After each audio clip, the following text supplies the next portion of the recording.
Comment développer ton personnage principal en 3 étapes. Aujourd'hui, nous allons parler du cœur vivant de ton roman, le personnage principal. C'est celui qui va traverser ton univers, affronter ses démons et porter toute la charge émotionnelle de ton histoire. C'est également celui qui va incarner ta question dramatique, qui va se transformer sous tes yeux pendant ton écriture et surtout sous les yeux de ton lecteur. Émile Zola écrivait à ce propos: l'homme n'est pas du tout fait d'une pièce. Il est fait de contradictions, de penchants contraires, d'instincts et de raisons. C'est dans cette lutte que se cache la vérité du drame. Et comme toujours, pour cette vidéo, je vais aller droit au but. Donc, pas de blabla, pas de charabia. Des exemples concrets, des citations d'auteurs et surtout des exercices pratiques pour que tu puisses passer à l'action, commencer à écrire tes propres mots et ainsi développer ton propre personnage dès la fin de la vidéo. Nous allons nous familiariser avec les notions de tension intérieure, de rôle du personnage principal et de questions dramatiques. Étape 1. La tension intérieure. Un personnage prend vie grâce à une tension intérieure. Sans cette tension, ton personnage est plat. Il subit les situations au lieu d'agir. Cette tension naît toujours du conflit entre ce que le personnage désire être et ce qu'il peut réellement accomplir ou ce qu'il redoute d'être. C'est ce décalage qui crée la substance du récit. C'est cette faille, ce tiraillement, qui crée la vérité dramatique. Je vais te donner quelques exemples tirés d'auteurs célèbres pour que tu puisses identifier cette tension intérieure. Victor Hugo disait: l'homme fort, c'est celui qui reste debout entre la douleur et la honte. Il avait certainement à l'esprit son personnage de Jean Valjean dans Les Misérables. Jean Valjean veut être un homme juste, un homme plein de bonté, de compassion, mais son passé de forçat le hante et va peser sur chacun de ses choix et sur chacune de ses décisions. Chaque acte de bonté qu'il va réaliser sera donc une lutte contre sa colère et sa peur d'être repris. Je vais te donner un deuxième exemple pour essayer de cerner cette tension.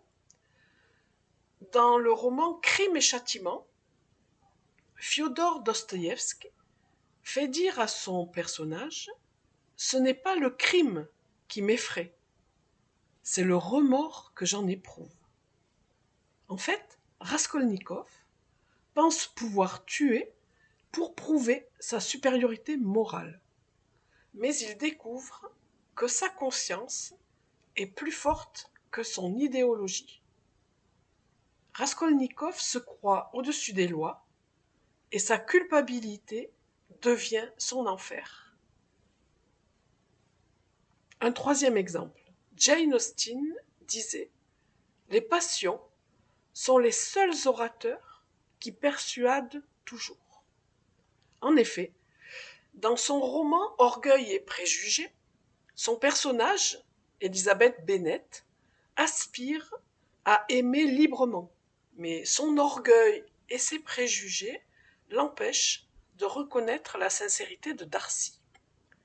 Elle cherche à aimer selon son cœur, à une époque où le mariage est souvent arrangé pour les femmes.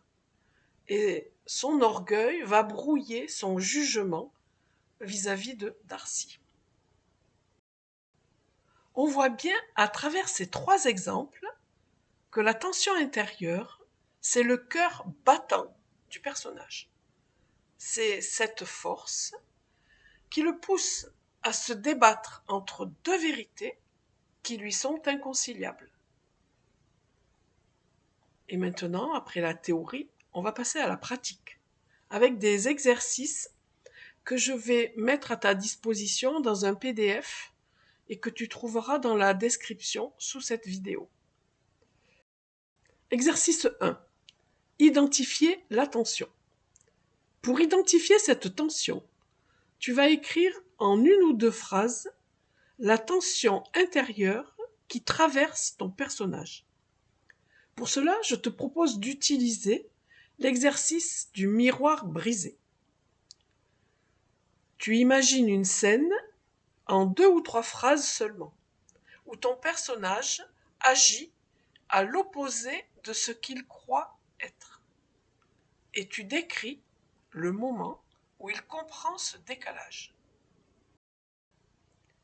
Pour te guider, je vais prendre le cas de Jean Valjean. Au cours d'une arrestation, Jean Valjean refuse d'avouer sa véritable identité. Il refuse de dévoiler son passé de forçat pour échapper à l'inspecteur de police Javert. Mais lorsqu'un autre homme risque d'être condamné à sa place, sa conscience éclate. L'homme bon, qu'il veut être, s'oppose brutalement au bagnard évadé qu'il cache derrière Monsieur Madeleine. La tension ici se cristallise dans un choix moral où le passé rattrape le présent. Que faire? Se dénoncer et par là même sauver un innocent? Ou se taire et condamner un innocent à la mort? Maintenant, passons au 2e cas, celui de Raskolnikov. Il se croit froid et rationnel, mais dès son meurtre commis, il va perdre tout contrôle. Il parle trop, il délire, il revient sur les lieux du crime.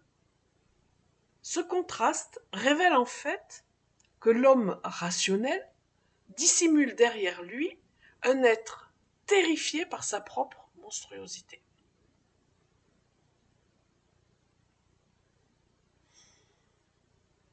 Examinons maintenant la tension qui anime Elizabeth Bennet. Dès leur première rencontre, elle raille Darcy, persuadée de le mépriser. Mais un petit peu plus tard dans le roman, il lui adresse un courrier. Et dès qu'elle lit cette lettre, elle sent la brûlure de la honte et elle se pose une question. Et si elle s'était trompée sur cet homme? L'écart entre l'image qu'elle a d'elle-même, lucide, fine observatrice, vive d'esprit, et sa propre réalité, orgueilleuse, bourrée de préjugés, devient son miroir brisé. Donc maintenant que je t'ai donné ces 3 exemples, à toi de passer à l'action pour réaliser cet exercice avec ton personnage principal. Et si tu n'as pas encore de personnage principal, prends des exemples de personnages principaux dans des romans ou dans des films que tu aimes et réalise l'exercice comme je l'ai fait dans les 3 exemples précédents. Si tu le souhaites, tu peux me poster tes exercices dans les commentaires pour que je te donne mon retour. Je vais te proposer maintenant un 2e exercice, le dilemme impossible, ou transformer une action en tension. La consigne pour cet exercice: décris une action que ton personnage fait, puis révèle le conflit intérieur qu'elle cache. Pour cela, tu vas confronter ton personnage à 2 choix qui le définissent, mais en sens inverse. Par exemple, mentir pour protéger, ou dire la vérité et détruire. Si on prend le cas de Jean Valjean, le choix qui se pose, c'est d'un côté sauver Marius, mais Marius est l'ennemi de son cœur, puisque Marius est amoureux de sa fille adoptive, Cosette, ou laisser mourir le jeune homme. Jean Valjean choisit l'amour désintéressé, prouvant ainsi que la bonté a vaincu la jalousie. L'attention naît du sacrifice de soi contre l'attachement. Dans le cas de Raskolnikov, le choix, c'est avouer son crime et se libérer de ses démons intérieurs, ou se taire et vivre un enfer face à sa conscience. Pour Raskolnikov, le dilemme devient spirituel. La punition extérieure contre la punition intérieure. Il choisit la première, la punition extérieure, le jugement des hommes, qu'il estime être la punition la plus humaine. Cas numéro 3, celui d'Elizabeth Bennet. Le choix. À un moment du roman, elle a le choix entre protéger sa famille du scandale ou dire à Darcy la vérité sur la fugue de sa sœur Lydia.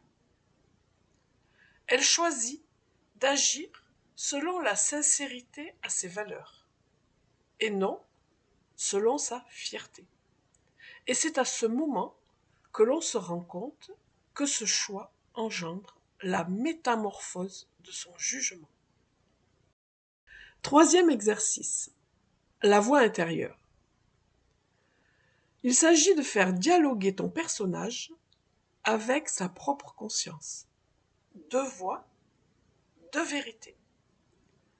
La première vérité justifie l'acte, le choix. Et la deuxième vérité accuse. Cas numéro 1, Jean Valjean. Voix 1. Tu as souffert suffisamment. Tu as droit à la paix. Voix 2. Mais la paix ne s'achète pas au prix du sang d'un innocent. L'homme de foi s'impose à l'homme blessé. Dans ce cas, la tension devient rédemption. Cas numéro 2, Raskolnikov. Voix 1. J'ai tué pour une idée. Voix 2. Tu as tué pour ton orgueil. Ici, c'est la vérité morale qui naît du conflit entre rationalisation et remords. La conscience devient tribunal. Cas 3, Elizabeth Bennet. Tu fais bien de le juger. Il t'a humilié. Voix 2. Peut-être as-tu choisi de ressentir qu'il t'a humilié pour nourrir ton mépris. Son intelligence se retourne contre elle. L'orgueil, déguisé en lucidité, était sa faiblesse. Exercice numéro 4. Tension sous contrainte. Place ton personnage dans une situation où il doit agir vite, sans réfléchir. Il doit agir dans l'immédiateté de l'action. Écris sa pensée conflictuelle. Je te donne 2 exemples. Le personnage doit trahir un secret ou cautionner une injustice. Ici, c'est la peur qui s'oppose à la loyauté. Et dans le cas numéro 2, le personnage doit choisir entre partir ou rester. C'est-à-dire qu'il doit choisir entre sa sécurité contre sa responsabilité. Tu viens de découvrir ce qui fait battre le cœur d'un personnage. sa tension intérieure, cette fracture intime entre ce qu'il veut et ce qu'il peut vraiment accomplir.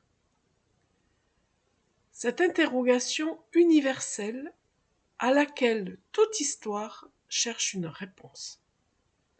Un personnage principal n'existe pas pour remplir des cases dans une fiche, ni parce qu'il est brun, athlétique, ou même qu'il a les yeux bleus. Un personnage principal existe pour explorer une tension intérieure, pour répondre à une question dramatique et pour montrer ce que cela fait d'être humain. C'est sa lutte intérieure qui va allumer la lumière de ton histoire. Dans la prochaine vidéo, nous aborderons le rôle du personnage principal et sa question dramatique. Tu l'as vu avec Jean Valjean, tiraillé entre la bonté et la condamnation sociale. Avec Raskolnikov, qui veut s'élever au-dessus de l'humanité et finit par s'y noyer. Avec Elisabeth Bennet, qui apprend qu'aimer, c'est parfois déposer son orgueil. Ces personnages existent depuis des siècles parce qu'ils portent tous en eux la même chose. Un conflit humain, une faille qui nous ressemble. Et c'est cette faille que le lecteur reconnaît. C'est cette faille qui fait qu'on va s'attacher à tes personnages. C'est cette faille qui fait qu'on souffre avec tes personnages. Et c'est cette faille qui fait qu'on espère avec eux. Victor Hugo disait, pour terminer, « Les plus grands drames ne sont pas dans les événements, mais dans les consciences. » Et rappelle-toi, développer ton personnage, ce n'est pas juste empiler des qualités et des défauts, des caractéristiques physiques. C'est écouter comment il change à travers le conflit qu'il porte. Et c'est ce mouvement intérieur, cette lutte invisible, qui donnera chair à ton roman. Pour aller plus loin, je t'ai préparé un PDF gratuit avec un récapitulatif des notions vues aujourd'hui, les 3 exercices d'écriture guidée et des modèles inspirés de Victor Hugo, Fyodor Dostoïevski et Jane Austen. Tu peux télécharger ce PDF juste sous la vidéo pour travailler pas à pas avec ton personnage. Et dans la prochaine vidéo, nous irons plus loin dans la construction intérieure du personnage. Nous verrons comment donner de la profondeur psychologique à ton héros. Comment créer des paradoxes qui le rendent crédible, prévisible, humain. Pense à t'abonner si ce n'est pas déjà fait pour ne pas rater la suite de ce défi. Et surtout, garde ton carnet d'écriture à portée de main, car ton personnage n'a pas encore fini de te parler.